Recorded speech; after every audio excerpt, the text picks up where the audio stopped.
So ayan, good morning sa inyong lahat mga kamanok. Sinipon tayo.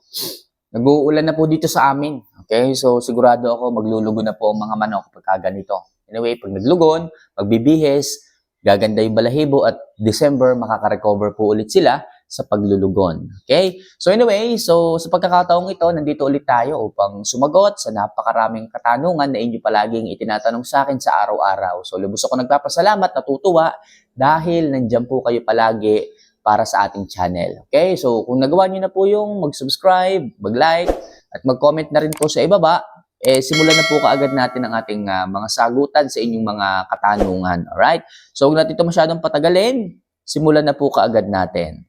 So ang unang katanungan po ay galing kay Leonard Bugtong. Ayan, mega shoutout sa iyo. Boss, alin naman ang mas maganda sa dalawa, Vitamax o kaya naman Tiabex? Tsaka anong makukuhang supplements? Okay? So sa akin pong experience, okay? So, mas maganda po para sa akin si Vitamax. Kasi po si Vitamax, halos kuha po niya lahat ng kailangan ng manok, especially yung amino acid. Tatandaan niyo po mga kamanok, si amino acid po ay sangkap o ingredients para sa pagbulto ng katawan ng inyong mga alaga. So, yung ibang mga supplements, wala po nito. Yung ibang mga supplements, rich in B-complex lamang, mga B vitamins, which is yung iba, wala nga po ng amino acid. Lagi niyo pong tatandaan kung gusto niyo po ng magandang injectable supplements, although si Tiabex naman is maayos din, maganda rin po. At gaya ng aking mga kaibigan, ganyan po ang ginagamit sa kanilang mga manukan, sa farms, sa mga backyard, si Tiabex okay din po yan. Pero sabi ko nga po, kanya-kanya po tayo dito ng karanasan, kanya-kanya po tayo ng experience pagdating sa mga suplemento at vitamina na ganyan. So pagdating sa injectable supplements, kung ako po ang tatanungin po ninyo, si Vitamax po ay mas maganda para sa akin. Okay, yung manok po natin, hindi po masyadong stress. Yung manok po natin, maganda po sa breeding. Actually, multi-purpose po itong si Vitamax eh. Kahit saan nyo po ito ibigay. Sa breeding, napakaganda po niyan. Tumataas po ang testosterone level o yung libido. Okay, level ng isang manok. Talagang makikita mo yung yung pagkamanok niya talagang maktikas. Talagang maganda ang balahibo, mapula ang mukha, maganda ang katawan. Overall, kumpleto Ricardos, lalo na sa mga manok ninyo na putlain, napakaganda po ni Vitamax. Okay? So, although si Tiabex maganda rin po ito, so yun nga lang po talaga, mas naging regular po sa akin itong si Vitamax sa patuloy ko po at dire-diretso na paggamit pagdating doon sa aking mga alaga na talagang kahit anong ibigay kong pagkain, ayaw talagang gumanda, saka pa lang ako nagbibigay ng injectable. So, I advise Vitamax po. Okay? So next. Galing kay Jose Reyarcelo. Ayan, boss. Ang fermented Jackie Oats ba ay babalatan? So mga kamanok, hindi po binabalatan ng fermented Jackie Oats. So gaya po nung sabi ko sa inyo, magkaiba po kasi yung iba sinasabi, meron daw po na Jackie Oats na walang balat. So hindi po yung Jackie Oats ha. Ang Jackie Oats po talaga, pag binili po ninyo, may balat po yan. At yung iba nyo pong binibiling walang balat, sabi nung iba, Jackie Oats. Hindi po, nakita ko yung isa nating subscriber na sabi niya sa akin, Jackie Oats na walang balat. So, oat growth po yun. Magkaiba po sila. Okay, magkaiba po silang grains. Pagka bilhin nyo po, sabihin nyo lang po, Jackie Oats. O kaya naman mga kamanok, ilalagay ko po dito sa video natin ito, may lalabas po diyang image. Hindi ko alam kung dito o kung saan. Basta tapusin nyo yung video, may lalabas diyang image ng Jackie Oats. So, dyan nyo po yun makukuha. I-click nyo lang po, dyan nyo po yan makukuha. Alright? So, hindi nyo po babalatan ito ha. Pagkababad nyo po, rekta na po. Sandok, then halo. Hindi nyo po binabalatan. Yan po talaga yon. Hindi po binabalatan ng Jackie Oats. At gaya nga nasabi nung isa nating subscriber, akala niya binabalatan yung Jackie Oats. Pero magkaiba pong grains yung kanilang nabili. Okay? So, next question po tayo. Ito galing kay Glenn Alcaraz. Ayan. So, meron po ba sa mga agribet yung Oculin, idol? Okay. So, yung Oculin po mga kamanok, yan po is an oral drop na oil-based na kapag ipinatak niyo po sa mata ng inyong mga alagang may problema, like pagluluha, o kaya naman may bulate, o kaya naman may luga, yung inyong mga alaga, makakatulong po kasi antibacterial po ito. At saan nga po ito mabibili?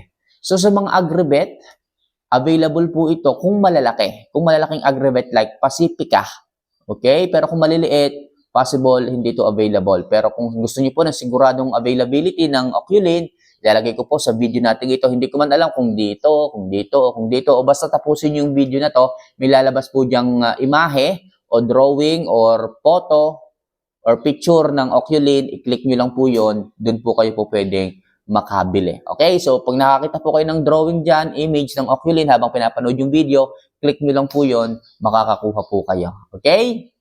So, Glenn Alcaraza na makatulong. So, next question po tayo. Ito naman, galing kay Rafi Onizero. Ayan. So, ilang days bago mabugok ang itlog ng manok kung hindi pa na-incubate. Okay? So, sa pag-iipon po ng inyong mga itlog sa breeding, mas maganda kung may refrigerator po kayo para ma-prolong. Pag sinabing ma-prolong, mas mapahaba po natin yung freshness ng itlog at hindi po bumaba yung hatchability nila. Kailangan may refrigerator po kayo doon sa chiller, doon sa pinakailalim kung wala. Mas maganda kung babalutan nyo po ng tissue o papel, malinis na papel. Huwag nyo pong sa dyaryo ibabalot kasi po pag sa dyaryo nyo po ibinalot o kung saan mang papel na may sulat ng ink, possible pag lumamig po yung itlog at syempre lalamig din po yung balot niya na kung anumang papel, yung tinta o yung ink maaari pong ma-absorb ng itlog at pag na-absorb po niyan, talagang ito, ranas na ranas ko. Okay? Meron po kasi akong kaibigan dati na ganyan. Ang ginamit pa nila is na pang-marking ng itlog is ballpen. Yung iba, pentel pen. So, mataas po yung chance na sipsipin po nung egg yolk o pumasok po sa loob yung chemical ng ink na ganyan kung kaya bumababa po ang fertility rate ng isang itlog. Okay? So, mas maganda, typewriting, walang sulat na kahit ano o kaya naman tissue. Mas maganda at safe na po ang tissue. Okay, so pumunit lang po kayo ng ganitong kahaba, doblehin nyo lang po yun, saka nyo po ibalot. Okay, so gano'ng katagal bago masira ang itlog kapag nasa loob ng ref. So ako po dito for safety, nasa 15 to 20 days po ng keeping, okay na po yun. Nakikita ko mataas pa rin yung hatchability ng itlog, maganda pa rin po yung development ng sisiw sa loob ng 15 to 20 days. Maximum na tayo o mataas na po yung 20 days ng pag-iipon. Okay? So, kung wala naman po kayong ref, pwede rin pong ibalot sa tissue kahit walang ref o kahit wag na. Basta po mga kamanok sa loob ng 10 araw, kailangan maisalang niyo po kaagad ang itlog. Okay? So, yun po ang rules natin. So, next question po tayo. Alright. Ito galing kay Fish da everyday. Ayan, boss, Anli Jackie Oats is real. Sige, ma-try nyo bilang po ako. Salamat po sa advice. Okay? So mga kamanok, sa Jackie Oats, hindi po kailangang unlimited o marami po ang halo natin sa pagkain. Lagi nyo pong tatandaan, ang sobra po kahit maganda, hindi rin po maganda at hindi rin po makakatulong. Sabihin natin na siksik, liglig at umaapaw sa bitamina ang maaaring makuha ng inyong mga alagang mga manok kay fermented Jackie Oats. Pero kung sosobrahan nyo naman po ang bigay, maaari din pong maka-stress o hindi rin po makatulong ng maayos. Okay? So bakit makaka-stress? Mahirap pong tunawin ang fermented Jackie Oats pag napadami. Mainit po ito sa katawan. Kaya advice ko palagi sa inyo, saka lang kayo magdadagdag ng pakonti-konti sa dami ng fermented Jackie Oats kapag maulan. Okay? Kasi mainit sa katawan to. Tandaan yung mga kamamay, sa ibang bansa, nagyayelo po ang kanilang klima. Yung ibang mga manok, naglalakad talaga sa yelo. Kung kaya't doon, may karapatan silang magtaas, mag-angat ng fermented Jackie Oats kasi magagamit po nilang body heat ang fermented Jackie Oats. Okay, kapag malamig po masyado ang klima doon. Pero dito sa atin, ulan lang naman, hindi ganun kalamigan, hindi talaga ganun nagpo-frozen ang kapaligiran, kaya hanggang 10% lang po tayo. Sa ganyang paraan, makukuha nyo po ang ganda ng katawan, ang gaan ng katawan, ang lapad ng katawan, ang pula ng mukha, okay, at yung magandang probiotics na kailangan ng inyong mga alagang mga manok. Okay, so hindi po pwedeng unlimited. Sabi nila, unlimited Jackie Oats is real. Hindi po. Right?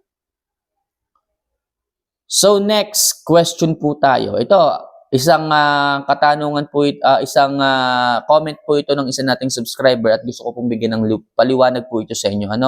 Ito galing kay Nolan Brandy. Okay? Stress reliever lang po ang Voltplex. Okay? So mga kamanok, bukod po sa stress reliever po ito, hindi lang po ito ang kayang gawin ng Voltflex sa katawan at sistema ng ating mga manok.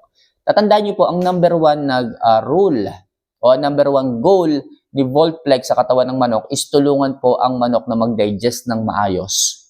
Okay? Lagi po natin sinasabi na ang Voltflex is, okay, it convert food into energy, which is yan po talaga ang ginagawa ng Voltflex sa katawan ng ating mga alaga. Sa mga manok na hindi magtunaw, sa mga manok na hirap magtunaw, at sa mga manok na mabagal tumunaw. Si Voltflex po ang ating kailangan. Okay? So makakatulong yan upang ma-digest, magiling, okay, ng manok ang pagkain na inyong ibibigay. Para po itong stone grits o yung mga shell grits, para rin po siyang ganon. Kung makikita po ninyo, meron din pong ginawa na true grit, halos parehas po sila ni Voltflex. Ang true grit nga lang po is prevention para hindi matuloy yung hindi pagtutunaw. Pero si Voltflex, kapag hindi talaga nagtunaw, saka po natin yan ibinibigay. To be sure na talaga maayos ang panunaw, especially kung kayo may mga pasyalan, ginagamit natin si Voltflex para siguradong masigla, maganda ang droppings ng manok, maganda ang panunaw ng manok. Hindi lang po ito anti-stress. Hindi lang po ito tagapag-alis ng kung ano mang nararamdamang hindi maganda ng katawan ng ating mga alaga. So pag maganda ang panunaw, si Voltflex ang naibigay dyan kapag kaganyan. Okay? So ilan muna sa ngayon mga kamamayang, ilang mga advice na maaari kong i-share sa inyo, mga katanungan na maaari natin sagutin, and hopefully mag-expect pa ako ng mas maraming katanungan sa comment section sa paglipas ng mga araw. So araw-araw ko po yan titingnan, araw-araw po akong mag-aabang. So see you for our next vlog. Mahal ko po kayo. Paalam.